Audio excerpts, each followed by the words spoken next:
안녕하세요. 신불 채널의 내사랑입니다. 우리 선생님들 모두 잘 지내고 계신가요? 2월이 지나고 3월이 시작되면서 스쳐 지나는 바람만 느껴봐도 어느덧 봄이 오는 소리가 들리는 듯 합니다.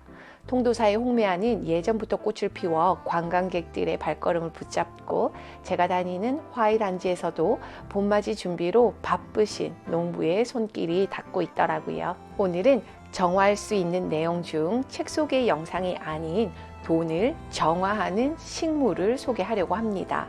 보틀팜이라고도 불리며 주병야자라고도 불리는 이 식물에 대해 이야기를 해보려고 합니다. 끝까지 시청해 주시고 구독과 좋아요, 알람 설정까지 부탁드리겠습니다. 호오포노포노를 전 세계에 알리고 계시는 휴렌 박사님이 계시는데요. 그가 쓴 책 중 하루 한 번 호오포노포노에서 이렇게 서술되어 있습니다. 보틀팜, 돈 문제를 정화하는 도구. 보틀팜을 가까이에 둔다. 보틀팜의 신성한 지혜는 영감을 저축해 준다. 이것은 은행의 ATM과 같은 것으로 보틀팜 가까이에 있으면 신성한 지혜가 모아둔 영감을 자유롭게 꺼내서 사용할 수 있다.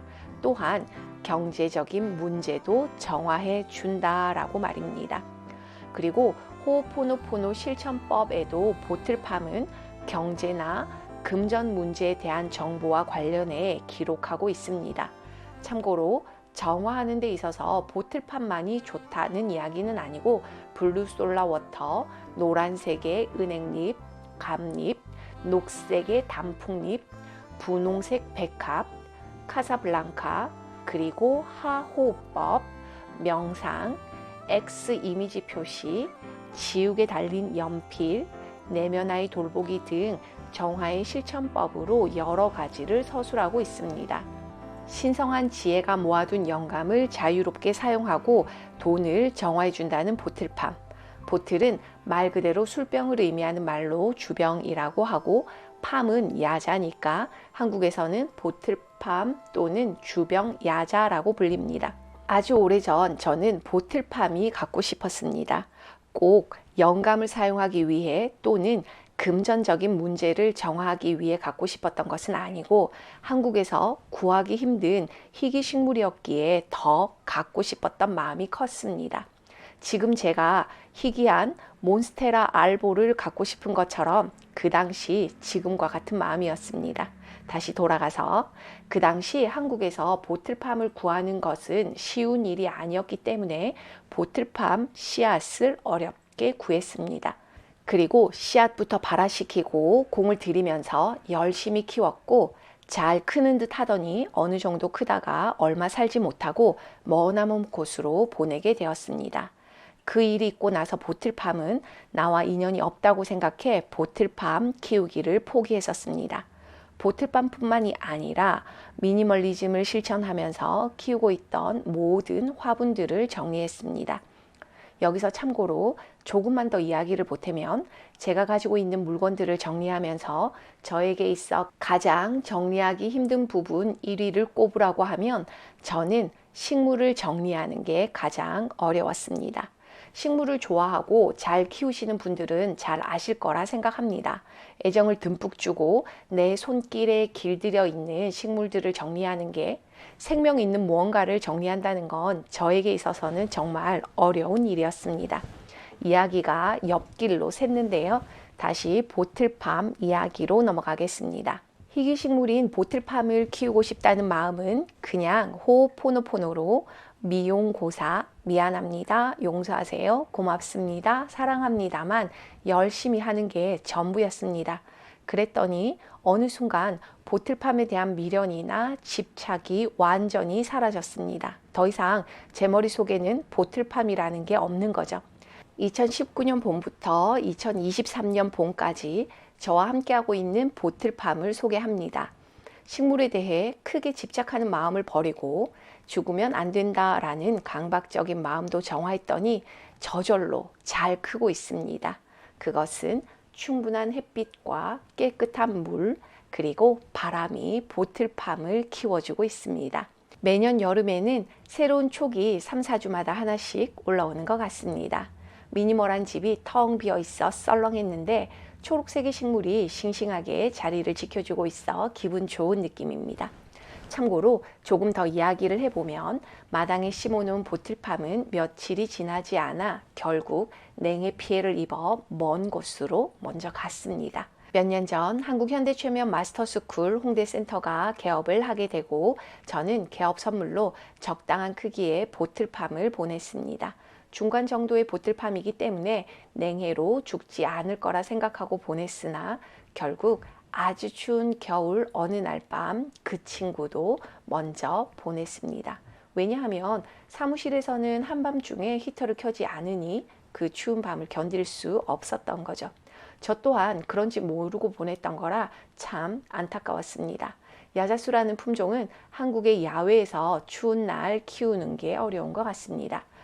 그럼에도 불구하고 오늘 저는 봄이 오고 있는 이 시점에서 보틀팜 키우는 방법과 관리하는 방법, 분갈이하는 방법에 대해 저의 노하우를 담아 알려드리려고 합니다. 보틀팜, 주병야자는 말 그대로 열대식물이기 때문에 물을 아주 좋아합니다. 물과 바람과 햇빛이 가장 보틀팜에게 있어 최적의 환경이 됩니다. 보틀팜뿐만 아니라 열대지방에서 자라는 식물들 모두는 배수가 잘 되는 것이 가장 중요한 걸로 알고 있습니다. 그렇기 때문에 분갈이 하실 때에는 배수가 잘 될 수 있도록 물 빠짐에 가장 신경을 써야 합니다. 화분의 크기는 적당한 것이 좋습니다. 너무 크거나 식물에 비해 너무 작은 화분을 피하시는 게 좋습니다. 요즘 많은 분들은 토분을 사용하고 있는데요. 물을 얼마나 머금고 있는지 육안으로 관찰하기 좋기 때문에 토분이 편리한 부분이 있습니다. 참고로 저는 플라스틱 화분을 사용하고 있는데요. 저는 단지 인테리어에 맞도록 흰색의 화분을 원했고 흰색 토분이 잘 없어서 저는 플라스틱 화분을 사용하고 있습니다. 일단 작은 보틀팜을 구입하셨다면 분갈이하는 방법부터 알려드리겠습니다. 물 빠짐이 좋을 수 있도록 화분의 가장 아래쪽에는 바크로 적당히 채워주세요. 바크의 크기도 다양한데요. 저는 큰 바크를 깔았습니다. 제가 가지고 있는 화분은 깊이가 깊기 때문에 넉넉하게 채웠습니다. 이렇게 하면 화분의 무게도 가볍습니다. 바크 위에는 굵은 마사를 깔아줍니다. 마사는 씻어놓은 마사를 구입하거나 씻지 않은 마사라면 충분히 씻은 다음 사용하시길 추천드립니다. 반드시 염분 없는 마사여야만 합니다. 그리고 그 위에 흙과 마사를 50대 50으로 배합한 다음 식물을 심으시면 됩니다. 식물을 다 심은 다음 흙이 쓸려 내려가지 않도록 그 위에 다시 마사를 올려두거나 저처럼 황토보를 올려둔다면 흙이 위로 흘러내리지 않게 됩니다. 다음은 물을 주는 방법에 대해 알려드릴게요. 물은 일주일에 2~3번 정도 충분히 주는 게 좋습니다. 그리고 잎사귀에 물을 자주 분무기로 뿌려주는 것이 좋습니다. 저는 여름에는 2~3번 흠뻑 물을 주고 있고 겨울에는 일주일에 1번 정도 충분히 물을 줍니다. 잎사귀는 겨울에도 자주 분무기로 뿌려주고 그 옆에는 가습기를 틀어 습도가 충분히 유지될 수 있도록 하고 있습니다. 겨울에 냉해로 잘 죽는다고 앞에서 이야기해 드렸지만 야재를 판매하시는 분께 여쭤보니 영상 5도 이하로 떨어지지 않는다면 얼어 죽지는 않을 거라 말씀하셨습니다. 저희 집 마당에 있던 그 친구나 현대최면 마스터스쿨에 있던 보틀팜이 있던 온도는 아마도 영상 5도 이하일 때 죽었나 봅니다. 제가 있는 따뜻한 부산에서 봄에 얼어 죽은 걸로 봐서 다른 지역도 야외에는 어렵지 않을까라는 생각을 조심스럽게 해봅니다. 실내에서 키우시는 분들은 겨울에는 베란다에서 거실로 들이시는 게 좋을 듯 합니다. 조금 키우다 보면 안에서 새로운 촉이 올라오게 됩니다. 그러면서 밖에 있는 잎이 누렇게 변하고 갈색으로 변하면서 바짝 말라서 죽게 됩니다. 보틀팜은 그렇게 크는 것이 맞기 때문에 밖에 말라서 죽은 잎은 잘라서 버리면 됩니다. 그러면 새로운 촉은 더 빠르게 성장하게 됩니다. 이런 식으로 밖에 있는 잎들을 자르게 되면서 술병 모양인 주병, 즉 보틀이 되는 겁니다. 잘 자라고 있으니 걱정하지 않으셔도 됩니다. 그리고 잎 끝 부분이 노랗게 변하게 될 수도 있는데요. 그 이유는 햇빛이 너무 강하거나 직사광을 받아서 잎 끝이 타게 될 수 있으니 적당한 반양지에서 키우는 것이 좋습니다. 또는 잎 끝이 변하는 건 물이 부족해서 그럴 수도 있고 영양이 부족해서 그럴 수 있으니 충분히 물을 주었는데도 불구하고 잎이 변한다면 영양제를 공급해 주세요. 저도 올겨울부터 잎이 갈변되길래 부랴부랴 영양제를 주고 있습니다.